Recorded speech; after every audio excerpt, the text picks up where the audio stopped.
This is the captain of the Enterprise. Ship. Podcasting, the final frontier. These are the ridiculous introductions I am forced to read at gunpoint, or should I say phaser point. Ship. Welcome to Ship, yet another in the long line of tedious Star Trek podcasts. This show is hosted by David Lawler and David B. Anderson. The two Davids will take you on a journey through time and space every 3 or 4 weeks, boldly podcasting where no podcast has gone before. Seriously? This is what you're making me read? Take it away, boys. Good evening. This is David Anderson, and this is the Ship to Ship Star Trek podcast. I'm here with David Lawler. How are you this evening? I'm very tired. How are you, sir? I'm tanned, rested, and ready. Tonight, we're going to talk about 2 episodes, the Galileo 7 and the Gamesters of Triskelion. Number 1 on our list of things to do. We watch these. These are neither of our favorite episodes. Would you concur with that? Yeah, definitely. For different reasons. This is, I want to mention here, this is like the last podcast we're recording before the end of this year. It has been a very long year for us at Frequent Wire. We're fresh to cross-promote. We're fresh off of seeing The Last Jedi, but that's a whole other universe. We're going to have our review out soon. So it's a very fair and balanced review. It's not going to be anything like what you've been seeing on YouTube, even though I didn't care for the movie. David did, so we offer our arguments back and forth, and it turned out very well. And because Mr. Lawler is the editor of the program, I will make myself look brilliant, and I will make David look stupid. He will create a fine quality product that we will all enjoy. $19.95 plus tax. Yes. Offer not available in Utah for some reason. I have no idea why. But that's a whole other thing, because we're talking about Star Trek. Star Trek. I'm losing command. I'm losing the Enterprise. Although in the Star Wars podcast, I kept making slight mistakes about Star Trek. I said phasers. I said all kinds of stuff.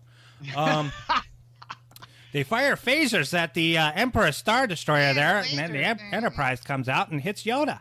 And they use the photon torpedoes. Oh, long and prosper you will live. We get several instances of Spock in command of a particular situation in a few episodes, like the Tholian Web, That Which Survives, A Private Little War. But I picked these 2 episodes because it almost seems like open revolt is the order of the day, with McCoy and Scotty by Spock's side, constantly questioning him, constantly harshing his buzz. In an episode called Mirror, Mirror, as well as the Galileo 7, Spock states that he has no desire to command, but he will if the opportunity presents itself. He's a scientist. He wasn't bred for leadership. He can only do what he feels is right. How do you feel? So he feels fine. I feel fine. I didn't want to, Jim. Let's get into the intro, or the description of the first episode, the Galileo 7. The severely damaged shuttlecraft from USS Enterprise threatens to become a tomb for its trapped crew after it crashes on a planet and loses contact with its mothership in the Galileo 7 on NBC Television Network's colorcast of Star Trek, January 5th, 1967. Marooned and under attack by ape-like creatures, a landing party with Spock, Leonard Nimoy, in charge faces imminent death when all communications are cut off. Meanwhile, in the orbiting Enterprise, Captain Kirk, William Shatner, must decide whether to continue to search or abandon his men to deliver emergency medical supplies to a plague-ridden planet some distance away. So this was written by Oliver Crawford and Shimon Wincelberg under the pen name of Esbar David. I'm guessing he's Jewish. From Crawford's story, the Galileo 7. It's a rare misfire from the first season. This may be an unpopular view because a lot of people love this episode because it's in the first season and they assume everything in the first season is brilliant. Everything else starts to suck afterward. But it's badly written, I think. It has terrible characterizations at play here. Overwrought acting, lazy suspense, and a lot of fake, uncomfortable laughter at the end, considering several people died in this episode. Yeah, now, if I'm not mistaken, isn't the African-American man, is he not that guy from Mission Impossible? I know that he was on Land of the Giants. That was an Irwin Allen production. Wait, because I know that guy. I believe his last name is Morris, and in fact, his son was in Star Trek 3. he was the guy that reminded him of all the people that it was kind of early on in the movie. It was like, we're going to get a celebration. Right. The actor who played him, Mr. Boma, was the name of the character. It was played by Don Marshall. Don Marshall. Oh, I guess he just looked a lot like him then. He's best remembered for Land of the Giants. Sadly, he died last year, October 30th. Oh. 4 days after I wrote this synopsis, by the way. I'm going to guess of a ripe old age. He was 80 years old, you know. All right, that's not too bad. Well, you were talking about Greg Morris. Yes. He played Barney on Mission Impossible. But that's what I'm thinking of. Yeah. But the thing is, this was he was one of 3 actors back then who were African American who had major parts on TV shows. And the other 2 were, of course, Nichelle Nichols as Uhura and Greg Morris as Barney. I thought it was him. I thought it was Greg Morris because he looked a lot like him. I think Don Marshall's a better looking guy, frankly. But that's just me. I was hoping it would like all tie into Star Trek and Star Trek 3 and the younger Morris and. Well, I was thinking about this. Okay, I think that Spock would be like an enormously effective leader, rather than just the scientist who doesn't want to be a leader. What do you think about that? I mean, he does become a captain. Remember? They kind of, and remember his journey through the entire sort of Star Trek story is him grappling with his humanity, and I would guess sort of ultimately accepting it, and being dead and then coming back. That probably helped. Yeah. In this, it's more he is so up his own ass with his logicalness. He is, but to me that's much more effective than ruling with emotions like McCoy and everybody else wanted. Yeah, but he needs to. I mean, he has a crew to command, and when you come across as a superior douchebag, even if you are superior, that's bad for morale, and that can create problems of its own. And certainly does in this. Well, I think the script tries too hard to make Spock the villain of the piece for ruling with the logical hand. Everybody, with the exception of Scotty, who backs Spock, turns on him. Mutiny is in the air. McCoy leads the fray and inspires Mr. Boma to call Spock a machine, which is just completely unacceptable for an officer. So, I mean, like, other than Scotty, the only other major character to not be written badly is Kirk, except for his way too happy laughter at the end of the episode. Yeah. I mean, there's this whole thing where they're all just laughing their asses off on the bridge. I mean, how many people died? I mean, yeah, that was they weren't red shirts though. It was like, I imagine like when they call cut, they go. Ugh. So I mean, like Kirk is concerned, he's determined, and he hates these Federation bureaucrats. This one is played by John Crawford. I remind you, Captain, I'm entirely opposed to this delay. Your mission is to get those emergency medical supplies to Marcus 3 in time for their transfer to the new Paris colony. No problem, Commissioner. And may I remind you that I have standing orders to investigate all quasars and quasar-like phenomena wherever they may be encountered. Besides, it's 3 days to Marcus. And the rendezvous doesn't take place for 5. I don't like to take chances. The plague is out of control on New Paris. We must get those drugs there on time. No problem. Captain to Galileo. All systems cleared for takeoff. And he plays an idiot who thinks abandoning several members of his crew to rush to a planet is more important than anything else. He even takes command of the ship, basically, right? Yeah. He says, isn't it sort of a generic Star Trek planet? It kind of looks like it. Yeah, I mean, it's like a studio set. It's almost the same set as in the other episode. It's almost like it's sort of planet-y, kind of like lit. It's all shot inside. It's like rocks and stuff. Well, there's a difference in the sky, though. In the Gamesters of Triskelion, they have like a red sky. And in this one, it's like, I don't know. We don't really see much of a sky. It's mostly like a lot of, fog and the styrofoam boulders. And a big monster that a guy can't escape for some reason. Yeah, instead of the woman with the big TV, frosted he just hair. goes, ah! Yeah, the monster is really dumb. We never see its face. No, probably a good idea that you don't see it. I did manage to see a picture of the mask they built for it. That may have been why they didn't show it. Let me see. For Christ's sake. Yeah, here it is. Let me. I'll just send this to you really quickly, and you can get an idea. And you'll see why they didn't use the face.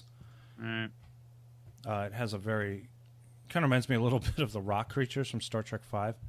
Ah! Yeah. It looks. It's not ape-like. I mean, what they look like are just big Andre the Giants. That's all. Just a. Yeah, I'm wondering if this is like a repurposed from some other movie kind of thing. Like they just had it sitting around from something. It's certainly not of the quality of say like Trog. Well, it might have been they had monster makers on the crew, of Star Trek, but a lot of times, it's really hard to This make looks them like look a convincing. repurposed from something else. This really, because it looks really cheap. It could have been Janice Prohaska or Wachung or whoever did monsters for them on occasion. I don't know. But they worked on other things, too. We have a mission to deliver medical aid to a planet, but Kirk has standing orders to investigate quasars and meteors and scientific junk. Is the Federation financially strapped? They can't afford a second science vessel to do this kind of work.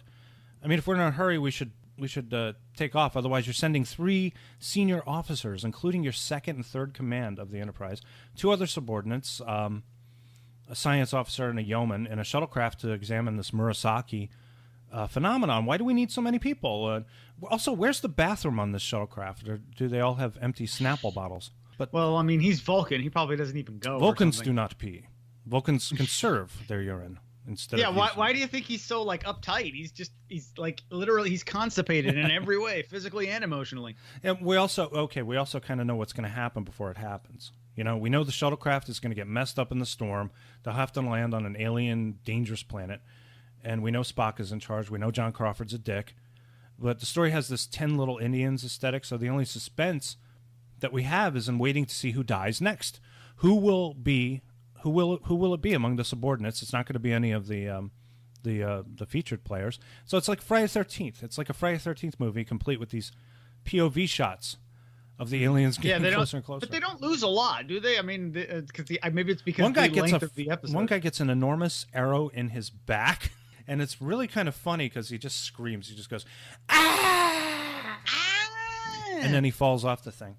Okay, according to my information, the only reason we don't see the masks, it's not because they're silly looking. It's because NBC was horrified by the appearance of these giants, so they forbade any frontal shots. Since it's like people would be disturbed by it or something. And they throw because they're limp wristed. They throw like little girls because the spears don't come anywhere near the landing party when they're thrown at them, right? But they do manage to get one of them right in the back, which is incredible. Later, Spock pulls the tip, just the tip, out of the guy's back, and the tip is painted red with the dead guy's blood, which is somewhat gory. And then he examines the point. He starts doing scientific analysis on it, which pisses off Mr. Boma, Don Marshall. And Don Marshall, his character, spends all of his time in this episode bitching rather than, being helpful. Yeah. Which is just you're not making a very good case for the character. Well, he has that sort of contempt look on his face, like this guy, I hate him. I don't understand how McCoy gets away with it, but then Boma gets busted for it. I'm sure he got busted for it because he wasn't on the bridge laughing it up with everybody else at the end. Folsom Point. Sir? This. Remarkable resemblance to the Folsom Point, discovered 1925, Old World Calendar. New Mexico, North America. Bit more crude about the shaft, I believe. Not very efficient. Not very efficient. Is that all you have to say? Am I an error, Mr. Bowman? There's a man lying there dead. And you talk about stone spears. What about Latimer?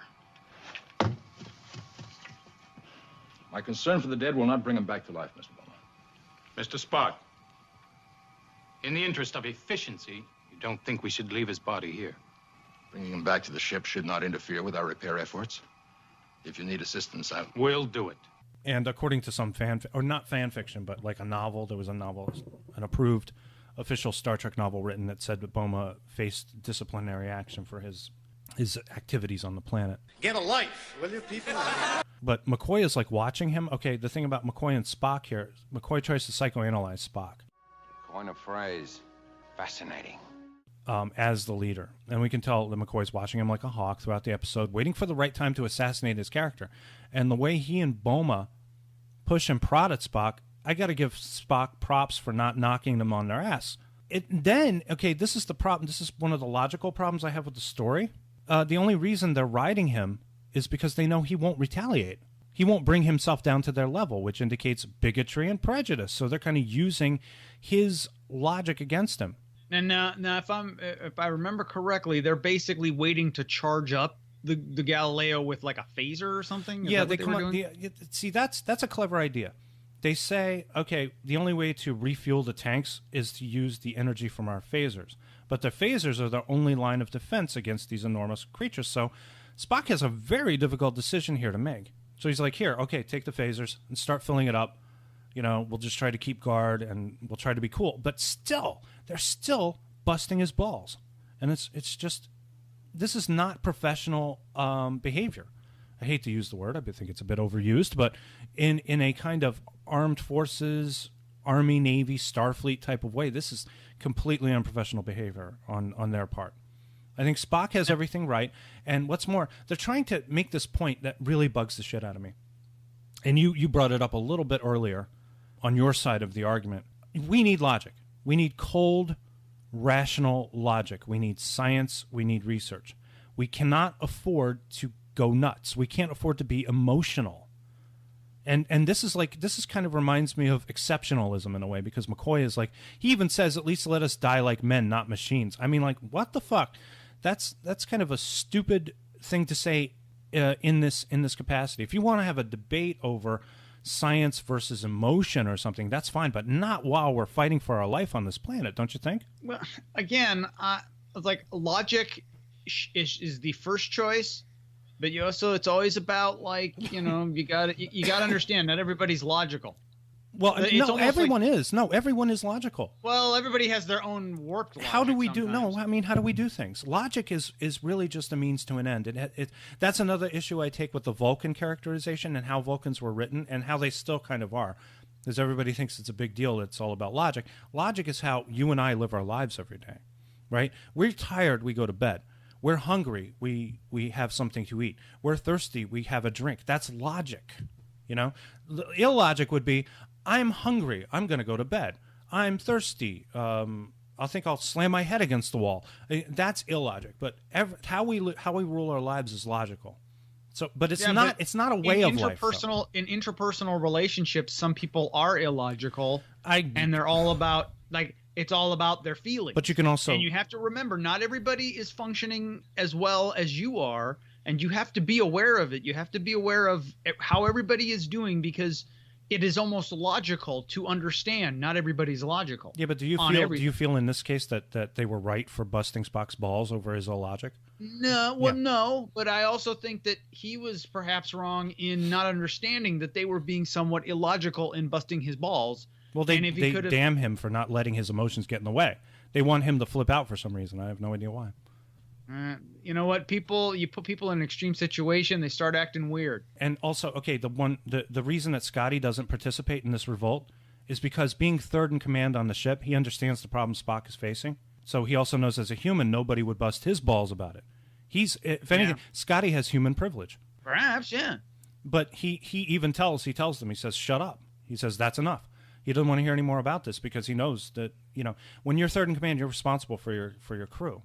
Yeah, okay, Spock makes a couple of bad decisions, right? He assumes that the aliens are going to be rational in some way, and then they get pissed off at him. See, that's exactly what I'm saying, is, like, not everybody's going to have your logical process of whatever it is you're thinking about, but then, and you have to be aware of this thing. Like, there's always going to be an X factor. Okay, but that's why Spock is written very badly, because I think as a leader, he should do what Kirk and all the other leaders we know, Picard, what do? They ask everybody's opinion, and then they make a decision based on that. Spock decides, I'm just going to try to follow the Prime Directive before they don't follow the Prime Directive. Yeah, something like that. They try to get the opinions and say, okay, I'm going to make a decision based on that. They write Spock to be completely stubborn about this.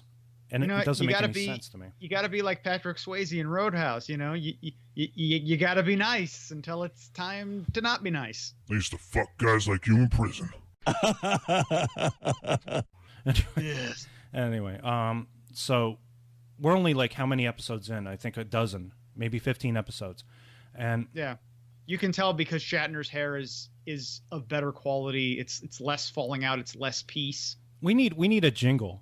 We should call it the Shatner Hair Meter. Shatner Hair Meter. It's good, but in the close-ups, because everything's HD now. Yeah. So when they have those sort of like hazy close-ups, you can see it's like it's a piece in the front. It's like a party in the front and all. It's like a business up front and party in the back. It's like a little bit of a piece in the front, and then it's kind of combed in. Whereas, like, the next episode that we watched, it's almost completely a piece, and you can tell. Yeah. Also in the HD, I don't know if I mentioned this before, but it really kind of like, you can tell how cheap the sets are. I mean, it's obvious they spent money building everything because they had to build everything because it was futuristic, right? But you can tell, probably one of the biggest budgeted shows on TV at the time, though, wasn't it? Yeah, but when you have it on HD and you're looking at it on the big screen, you can tell that it's just basically plywood that's been painted and stuff, you know. Oh yeah, when they get out of the Galileo, the whole thing looks like it's like balsa wood or cardboard. When it opens and closes, it kind of like shifts around. Which is exactly what it is. It's balsa wood and cardboard and cordwood, too. So Spock does a very stupid thing. They manage to get the shuttlecraft working and ready to lift off. And then, of course, the alien giant Neanderthal babies attack. And Spock orders them to take off because they throw a rock at him or something. And they pin him with this rock. And he's like, no, go back, lift off. Which is strange. The Spock, as we would know, this is like, I think it's bad writing because this is not Spock. This is not the Spock that we're used to. Spock usually does stupid things on the side of bravery or something, like he'll hedge his bets. If this is an early-ish episode, then that would be basically Leonard Nimoy is still finding the character and not getting to the point of where he could say, like, well, Spock wouldn't do this and Spock wouldn't do that. Yeah, that's right. Because I think toward the end of the first season, he started writing memos to the producers and pissing them off. He would say things like, Spock would never do this. What you're doing is raping my character. You know, he would get really dramatic about this stuff. Yeah. You know, Shatner does this, and why would Spock do this? You know, that kind of thing. I don't think Shatner ever said that to anybody. No, He's Shatner. Like, well, how much am I getting paid? Okay. Number one, Shatner was very happy to have the job. Number two, he made the producers happy. He made Roddenberry happy. Nimoy really didn't make Roddenberry happy, and he didn't make most of the producers happy. They all hated him because of he had this very method approach to doing what he was doing. Whereas Shatner was... That's always what made it good, is you have Shatner in his process, and then you had Nimoy in his process. Shatner was Shakespearean more than anything. It worked. Yeah, it did. It was a nice balance. Once they finally stopped hating each other and became friends, you could tell they were really working very well with each other. Do you think it took until after the show was over? No, They started liking each other? I think they started becoming friends with each other in the second season. So, but in the first season, they were kind of like rivals because Spock was very popular with the fans, and he got a lot of mail, and that kind of pissed Shatner off, Shatner being the star of the show.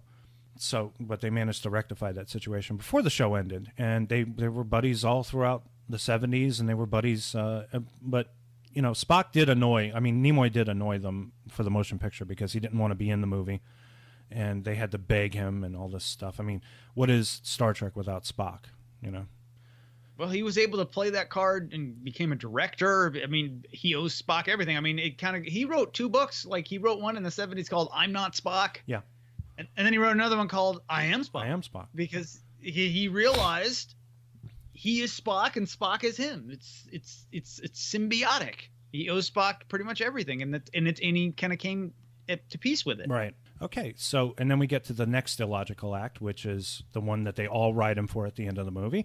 They're in the shuttle. They get rescued. He balls them out for rescuing him, and McCoy is like, you know, come on, we're going to save your life. Shut up.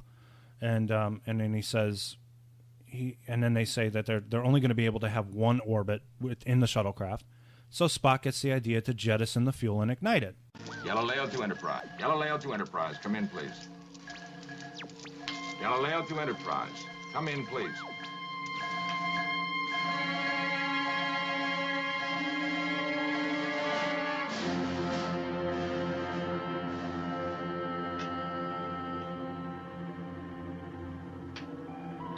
Mr. Spock.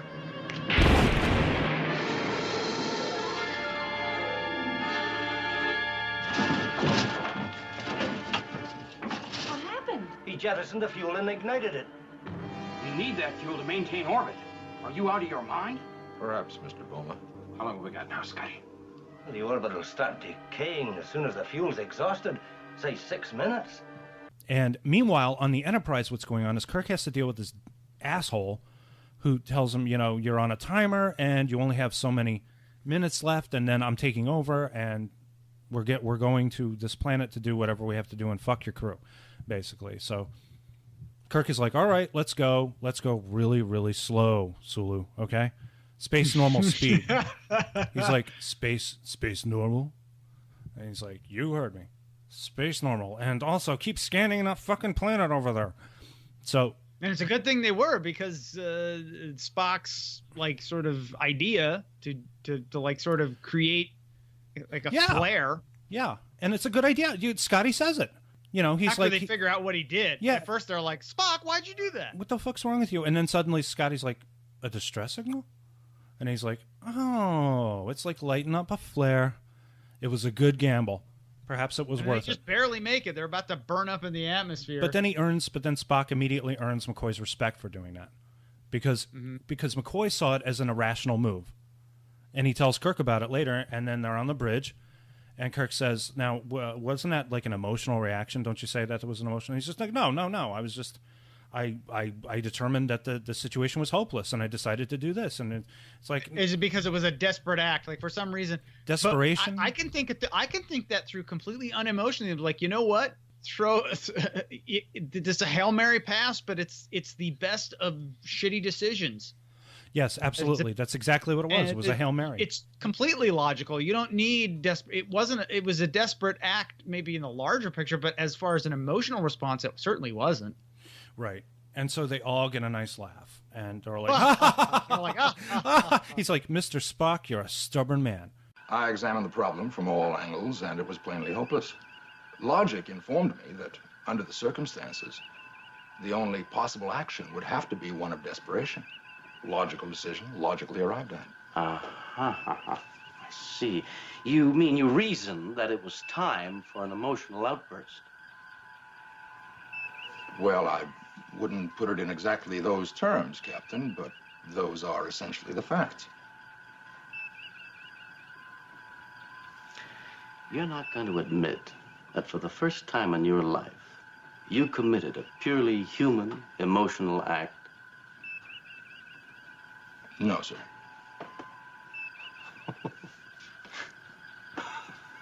Mr. Spock, you're a stubborn man. Yes, sir.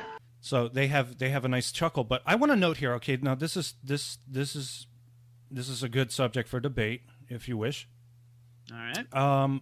Mr. Boma, I believe him and I believe his hostility, but I only believe it in the 21st century context, not in this 23rd century age of enlightenment. In the chronology of Star Trek, Vulcans have been around for a couple hundred years. Humans can behave this way, but I think Boma's a bigot. And in a very kind of in a milder way, McCoy is too.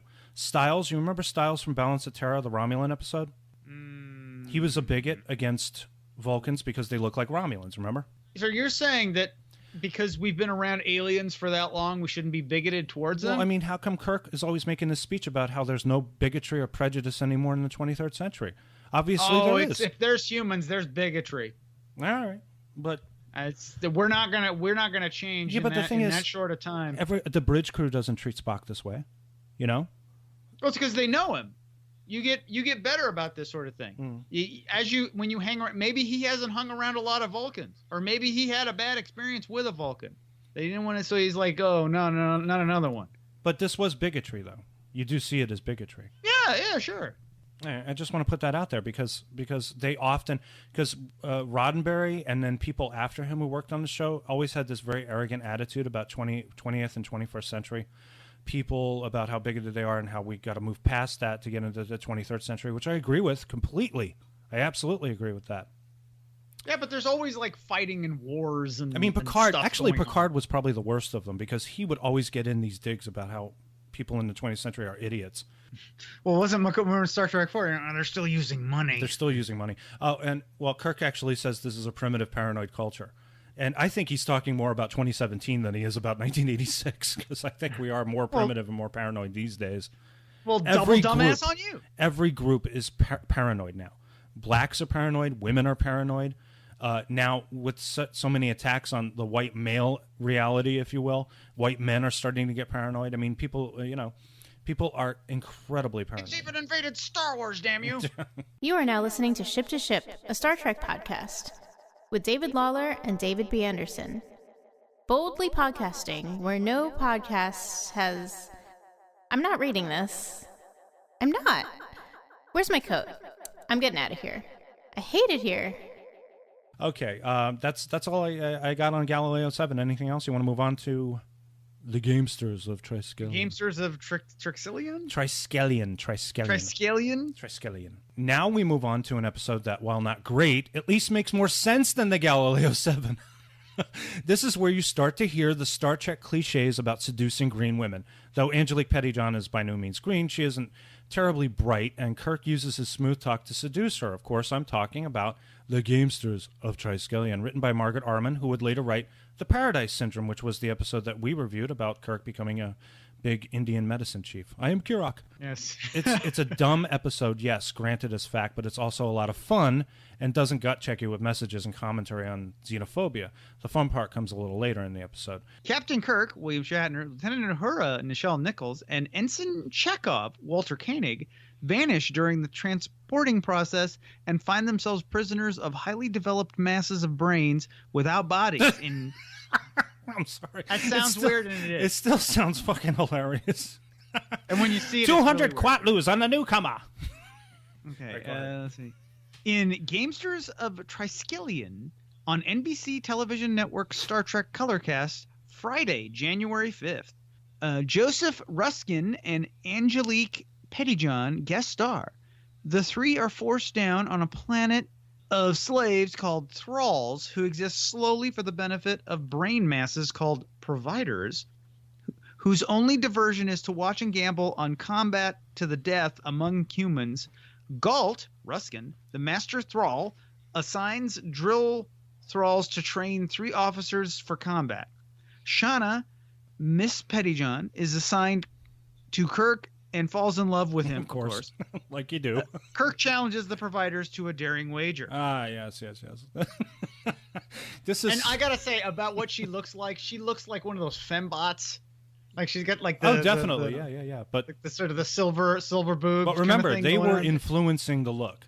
So every time you see that kind of stuff, it's because of this episode. It's Yeah, this they even made fun of this on South Park. If you wanna say like, I think I said this before in another episode. This is not the best example of Star Trek. If you want people to really get into Star Trek, they'll watch this and they'll go, "This is just silly." Yeah, this is the one that everyone will make fun of. I mean, like, oh, come on. This is every Star Trek they even episode. have the music. They have the combat music. Bum, bum, bum, bum, bum, bum, bum. So this is Mortal Kombat, basically. There's no rhyme or reason to it. Kirk, Uhura, and Chekhov are supposed to be beaming down to a communication station for some reason. It's nice to see Uhura and Chekhov involved on this level. Well, Chekhov tries, and there's weird editing where when they first get on the planet and they start fighting, it's like they start in one position and then they cut to Kirk and then they go back and he's the blocking is dance-like for some reason, because the director, I believe, was Gene Nelson, who was a big choreographer for Broadway and movies, and I think he was brought in at the last minute because he doesn't really block them very well, and also, I mean, like, he doesn't like station his actors correctly when it comes to how the performances go. Everything is done in like these weird wide shots, like he's planning dance moves or something.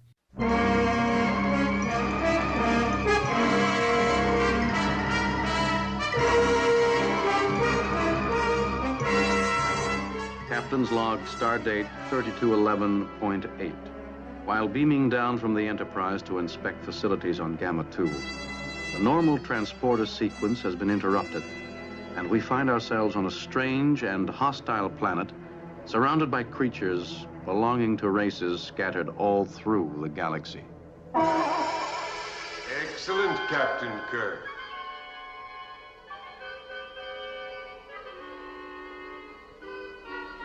Although we expected strength and competitive spirit, we are greatly pleased. Either of you hurt? I don't think so, Captain. Nobody's hurt, Captain. Yet. Admirable, Chekhov. Admirable. You also, Uhura.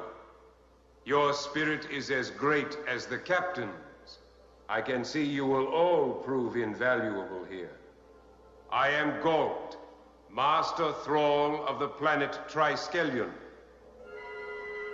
I have been sent to welcome you. Now, from what I read, George Takei. Sorry, George. Sorry about that. George Takei was supposed to have this part. It was a big, meaty part for him in this episode, but it was rewritten for Chekhov because George Takei was in the John Wayne movie, The Green Berets, about Vietnam or something.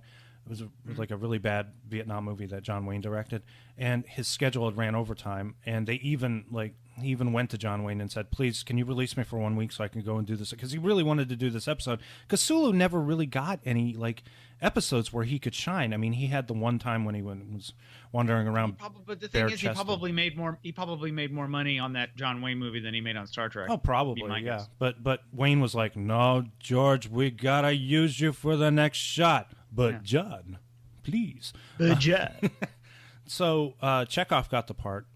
And he gets... please, John, I'll blow you behind the dumpster, please. Oh, man. You're going to go to hell. For crying out loud. Anyway.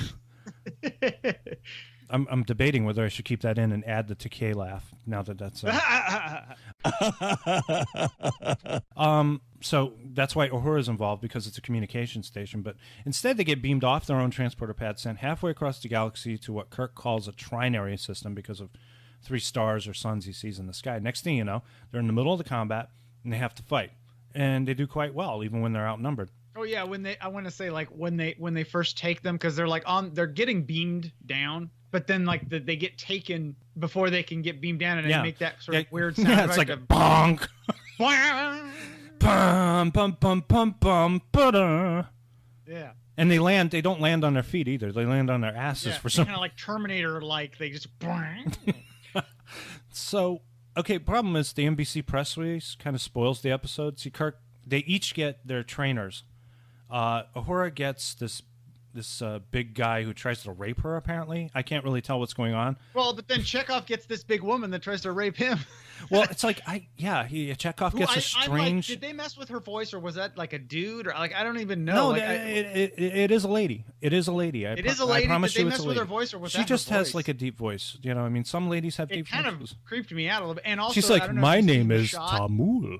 If you see in the shot, as they're talking, when they're kind of having their scene, and she's talking to him, and he's trying to avoid her. You can actually see the shadow of the overhead mic. Oh, kind of move. It's kind of on the left side of the picture. Very few times, actually. Shadow of the thing, and it's moving. Not only Star Trek, the original show, but all the shows that came after it were so well shot and so well made that it's jarring sometimes. That sometimes there's a little mistake in there.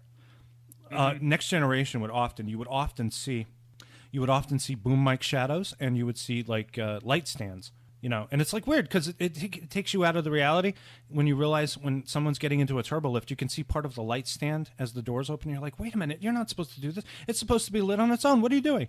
It's crazy. I got to say, though, I got to hand it to Walter Koenig. He really kind of steals the show in dealing with this crazy transgender woman. You know, yeah. He goes. I don't even know what was going on. That's very kind of you, miss. You know, yeah.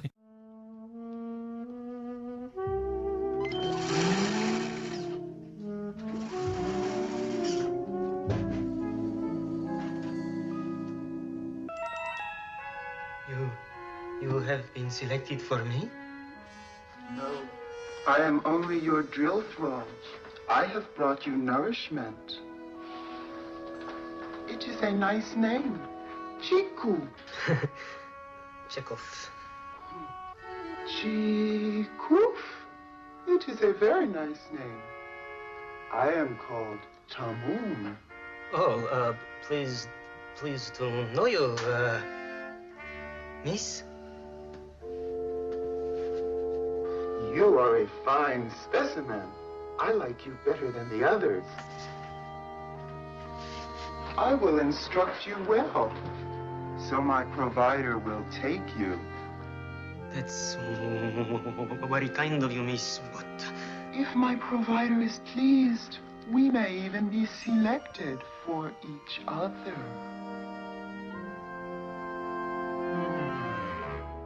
Well, I mean, Shatner kind of goes a little nuts, because Uhura is being sexually assaulted, I think, in her cell.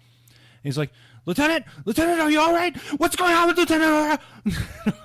Just another day for a woman in the 60s, though.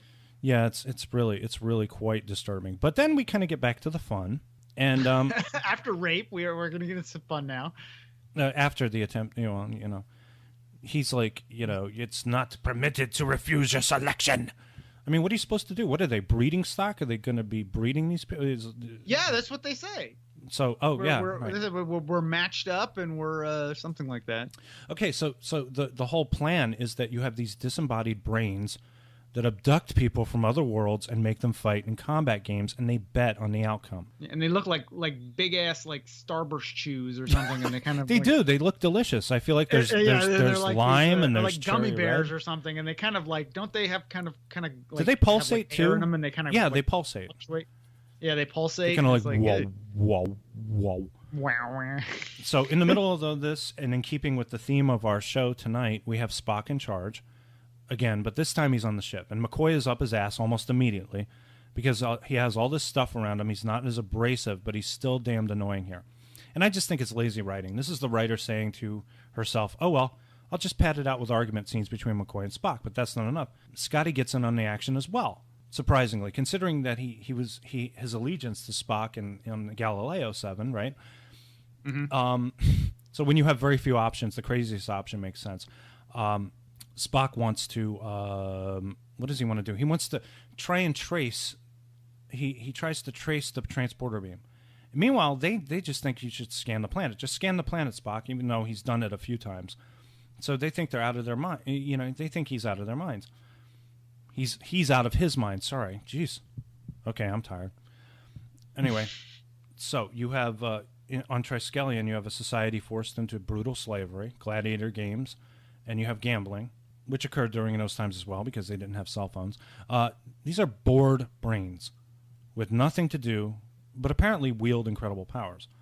And consider the fact the only idea they can come up with is slaves fighting for their pleasure. Did they get off on this? Well, I mean, hey, we have we have professional sports here. Yeah, but they seem to be like, I don't know. It's like, I don't know. It's like going to a stripper club or something. It's like it could be that. It's kind of a weird clandestine thing. We have our designated people, and they breed, and they get all the bitches. Do they monitor all the breeding? And also, I need to know, how come no porno movie maker has made a porno parody of this episode? That would be awesome. Well, I'm sure there's been Star Trek parodies. It's not like I look at a lot of porno parodies. I'm just saying that if you were to, you could you would have plenty of creative fodder with this episode. And then also, they seem to have a serious gambling problem. I just want to put that in there. And I think Kirk should have lectured them a little bit. You have this hottie with the wild hair and big breasts. Her name is Shauna, and she's selected for Kirk conveniently. She's probably the big prettiest breasts, girl. or are they all just? It looks like padding and cones to me. I don't know what's actually going on. She's got some junk in the front, definitely. It's suggested. Whatever we're suggesting is breasts, and that's fine by me. Spock's contaminating this boy, Jim. Yes. Oh, yes. Actually, it's funny. I believe Angelique Petitjean became a porno star in the 70s. Well, I have to look that one up. Are we talking actual porn, or are we talking? Are we talking like the R-rated like drive-in type stuff? It's funny how I type in Angelique and her whole name comes up in the second search. She's no longer with us. Oh, that's sad. 1992 she died. She was an American actress and burlesque queen. Let's see here. Oh, she's been in a lot of stuff. She worked as a burlesque star in Las Vegas. In 1970, she appeared in Barry Aston's burlesque show in The Silver Slipper. She was a featured showgirl at the Aladdin Hotel. Oh, she was just like Elizabeth Berkley. She was in the Maxima Hotel and Casino. She was photographed by Robert Scott Hooper for the February 1979 Playboy pictorial. Yeah. Oh, there you go. She was known as Angelique, Heaven St. John, and Angel St. John, and she was an adult entertainer. Yes, she was in adult movies from the 70s. Ooh. Let's finish the episode before you go nuts on the Googles. Let's finish before I finish. Before you, ooh. And cue to K laugh. All right. Okay. So Chekhov gets a trainer who resembles a sweet transvestite from Transylvania. Thank you very much. The lady who plays Talmoon is Jane Ross. And she's actually really quite funny too. They did a fine job with her. Yeah, I want to mention when they have that battle, and it's I think it's Kirk throws some sort of spear at like that big dude, and he literally just catches it, but it's one of those things where he catches it in his gut, but he holds it kind of like as he falls over. Yeah. Make him look like he's killing you. Shake him a little bit. Yeah. Make it look like it's killing you. I don't know. Kirk manages to knock all these people out. He spends most of the episode trying to ingratiate himself to Shauna, right? And yeah, and he kind of, it ends with her. So he's like, "We love Shauna. We care for one another, Shauna." Yeah, he fully shats in this. He really does. Actually, I think they are. Well, okay, there's one cheesy moment here where he's having dinner. She brings him food, and he says, I have to say, I've never had a top sergeant to look like you before. And she's like, what do you mean? She's like, you're a very beautiful woman. And she's like, what is beautiful? Right? And he holds up the reflection. Yeah. He holds up the reflection of the pan that his food is on, and he goes, that's beautiful. You know? And she's staring at her reflection for a little while. I can't remember. Was Shatner married, or was he like fooling around? Was he getting it left and right during this time, or what was going on? Do you even know? He was married to his wife Gloria at the time. She would divorce him before the end of the second season. So tensions were probably high, but I don't think he was the cause for the divorce.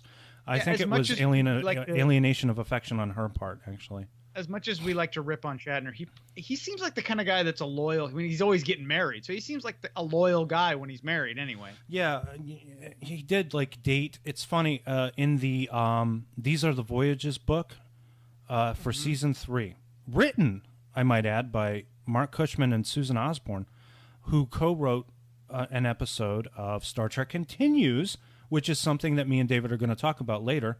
Oh, and we're going to have lots of fun doing that one. We just finished. Well, I am almost finished. I've got one more episode to watch, but David, absolutely. I've finished. I went through it in 2 days. He went gaga over the show, and I really enjoyed the show too. And it's a very, very good fan produced show of Star Trek. Basically, they took the idea that this show continues the original 5-year mission. And it's just wonderfully made. Anyway, these two writers wrote an episode. I believe it was the Civil War episode that they wrote. And anyway, in the book, there are a number of guest actresses from season 3 that all had their own personal Shatner experiences, basically. He asked them out after production, and they went on dates and things like that. A lot of them, one of them said, I think, that his mind really wasn't on the date. He was going through some horrible problems in the divorce. All the money that he made went to his wife, and he was moving out of his house and setting up residence in a pickup truck, basically.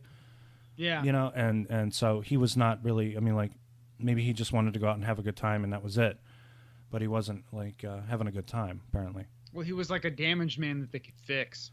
So Kirk basically is manipulating Shauna throughout this episode, trying to make her think that, he's right, but he's trying to get his rocks off too at the same time. And Shauna, always, the problem with Shauna is she has to be the stupidest alien ever in the history of Star Trek. I mean, there are plenty, but she says things like, she actually disputes the whole stars or planets thing, and then she says this incredible line that was even parodied in an episode of South Park, where she says, how can one live on a flicker of light? She questions the idea of freedom. She doesn't know what love is. Cue Foreigner. She's supposed to know what love is. I want you to show me. I want Kirk to show me.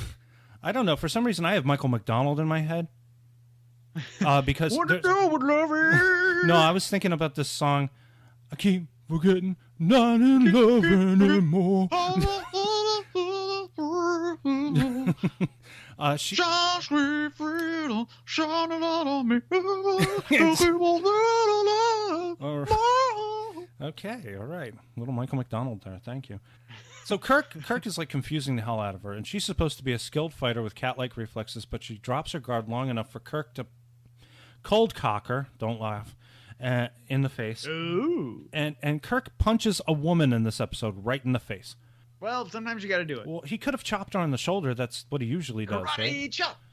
You know, but he actually makes a fist and punches her fucking lights out, which is just amazing to me. Isn't that what he does? He just knocks somebody out. He's like, boop. Yeah, he sort of like does like, I guess maybe a gentle punch in the face. A gentle punch. And he actually goes, oh, the gentle broken I'm nose. sorry, Shauna. Oh, but also there was like this thing where they were torturing her, the providers. And at the fade out, he goes, stop it! You're killing her! You know, which is just the silliest. Okay, so let's go back to the Enterprise. Yeah. McCoy and Scotty are really kind of on the verge of mutiny here.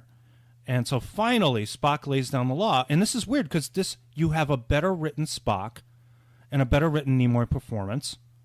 Because if you notice in the Galileo 7, Spock does get angry. He does get actually angry. In this one, he only gets annoyed.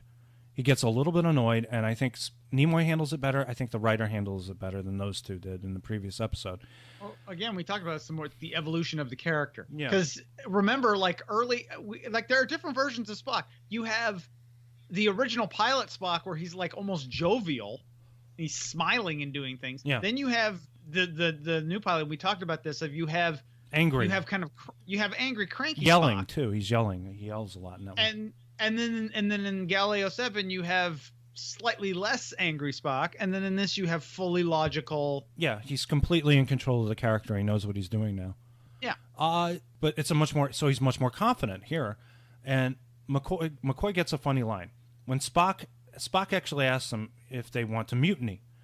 And McCoy, DeForest Kelley goes, who said anything about a mutiny, you stubborn pointed-eared? Yeah. So they finally just acquiesce. They let Spock do his thing. And eventually Spock does find Kirk and Uhura and Chekhov on that planet. Finally, he gets to meet the brains, and he challenges them to a bet where he says he'll fight all of the thralls with his freaking hands tied behind his back. If he wins, the thralls will be freed and trained to live their own lives in self-determined autonomy. We are 1,000 of your meters beneath the surface. Primary mental evolution. Incredible. That is not true, Captain. Once we had humanoid form, but we evolved beyond it. Through eons of devoting ourselves exclusively to intellectual pursuits, we became the physically simple, mentally superior creature you see before you. Species that enslaves other beings is hardly superior, mentally or otherwise. The thralls are necessary to the games. We have found athletic competitions our only challenge, the only thing which furnishes us with purpose. It's an unproductive purpose, unworthy of your intellect. We use only inferior beings. We have found that all life forms in the galaxy are capable of superior development.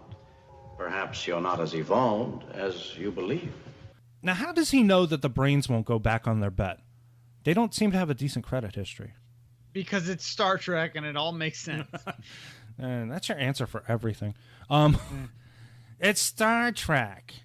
It's Star Trek. With the phases and the warp speed. The phases and the wave with the flavin and the and the Millennium Falcon and Han Solo. Why? Oh, there was a funny, I don't know if you've ever seen this meme, but it's the Enterprise up against the Star Destroyer. And it's Picard. And he says, oh, they use lasers. How quaint. Beam a photon torpedo onto their bridge. Anyway. Yeah. Okay, so if he loses, his whole crew will come down and fight as thralls for the brains. Does Kirk have the constitutional authority to do that? Because I'd be a little bit pissed off if he lost, and then we'd have to all go down there and fight. Again, it's Star Trek. Of course, he can do whatever he wants. He's Captain Kirk. At the end, he, of course, wins. He wins. Yeah. Spock and the crew don't have any idea. They have no idea what's going on, and so Kirk fills it in. It's a bunch of brains. They gamble. They have their own slaves, and Spock is like, fascinating. He's like, he never really thought of that. He's like, wow, my people should be doing this. They would love Vulcans anyway as fighters. So he wins. He kisses Shauna, and everybody on the crew has to look at it on the view screen or something. I'm not really sure. But she says something like she gets the last words, right? Yeah, she's looking up. She gives some sort of speech. She's looking up, and I can't remember exactly what she says. She's looking up. I will look at the lights in the sky, and I will remember, and I will educate myself, or something. And then I guess the Enterprise leaves. in some capacity. Just leave her there, yeah. They should really like send a sociological crew down there to make sure that the brains are going to train these people. Is that Ceti Alpha 6? So what did you think of this one? It was unintentionally funny. Unintentionally, yeah. It was they were going for good science fiction, but what they came up with was kind of like silly Star Trek. It was kind of smutty, wasn't it? It was a little bit smutty. A little bit, but I enjoyed it. I gotta say, I enjoyed both of these equally for different reasons. She said goodbye, Jim Kirk. Yeah. Hooked on Monkey Phonics. The South Park episode I mentioned is called Hooked on Monkey Phonics. It's from season 3. It's episode 12. For some reason, I think, is it Stan? Stan is talking to this, I think she's a homeschooled girl or something. And he says something about the lights in the sky are planets. And she says, how can you live on a flicker of light? So what were you saying? I'm sorry. I was saying that I enjoyed both of these. Like for again, and I've said this before, like I enjoy watching these for our podcast because I'm guaranteed something interesting will happen that I will be able to talk about. But it's not the sort of thing I would just sit down and watch. Like I want to be entertained. To go back to when we were talking about Star Trek Continues, that's a much better example of Star Trek than these are. It's interesting you mentioned that because Kirk does one of these moves where he does this running and then jumping and then knocking somebody down with his feet. And I watched an episode the other day, or no, I watched, it was the one with Lou Ferrigno. There was a Star Trek Continues episode with Lou Ferrigno where he plays an Orion slave trader, and he's fighting with Kirk, and Kirk does, the actor who plays Kirk in that does the same exact move, this running, jumping, and then knocking him down with his feet. Yeah, and we'll talk about that guy's performance in that and how he literally almost channels Shatner without over-Shatnering it. Yeah, he even has his posture down. I mean, it's fantastic. He gets the little things. It's the little things that sell you in this stuff, you know. I am tired. Okay, so what are we left with? Mr. Spock is actually a decent commander. His human counterparts go to pieces around him, in part because they have very little respect for his methods, and in part because of those human qualities of bigotry, discrimination, and prejudice. Spock saves lives. He saved the remaining lives on the Galileo. Yeah, he screwed up a little bit. And he saves Kirk, Uhura, and Chekhov and the Thrall population of Triskelion, really. He's kind of a hero here, too. Once Kirk knows Spock is up there, he knows he can start bargaining with the bored brains, thus freeing everybody at the end. Let's get the hell out of here. I do want to say, okay, we are going to start doing something different now on Ship to Ship. We are going to be reviewing the movies, and we're going to be spacing out the movies to coincide with the show. So our next, I'm looking forward to doing that. Now, is that going to be our next? That's episode? our next episode. We will. So our next episode is going to be Star Trek: The Motion Picture. The motion picture. Bones. There's a thing out there. Why is it everything we don't know what it is always called a thing? Anyway. Damn Bones, I need you. Badly. With a beard, no less. He's got a beard. And a wedding ring, too. He has a wedding ring, and you see it in the shot where he takes Kirk's hand. Oh, I'll have to look again. Yeah, it's there. It's there. I want to say thank you, Spock, and thank you for listening. Next time we will discuss Star Trek: The Motion Picture. Good night, David. Good night, David. You have been listening to Ship, a Star Trek podcast, with your hosts, David Lawler and David B. Anderson. To find out more about us, subscribe to our YouTube channel or visit us at www.blissville.net or on Facebook at Misadventures in Blissville. Good night.